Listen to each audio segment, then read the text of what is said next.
So the energy I'm picking up on now has to do with a fire sign, feminine fire sign.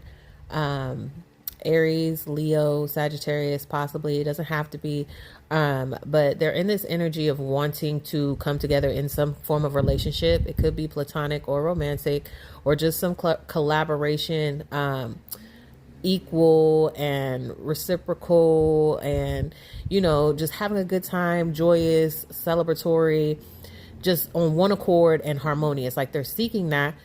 And they may be feeling like it's something far-fetched. I'm getting like something that's beyond them, something they can't have, possibly because of personality, something about always going to the next or being involved with the next. I'm getting like, and spirit saying like not to look at yourself that way. Don't look at yourself in a way where it's like you're always jumping from relationship to relationship. This is why the top card that came out was awareness.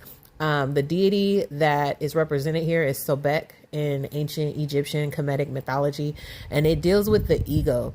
It deals with knowing that your lower nature will always show itself when you're operating out of ego. Like your higher self will always push itself forward as that ego starts to attach itself to certain identities. You know what I'm saying? So maybe who's ever in this Queen of Wands energy, like you're growing out of certain attitudes or beliefs or ways of living and being that were more in your ego and self-serving, okay? Or something that was like the relationships were based on maybe superficiality or something like that. And maybe that's why it seems like you go from relationship to learn that lesson, but it's not to be shameful about. Like you're not meant to feel ashamed about it. It's just a matter of being aware and seeing yourself from the perspective of your higher nature. You're highly creative, you're highly inspirational, you're interdimensional is like what I'm hearing here, especially with this cat at the bottom. Like you're able to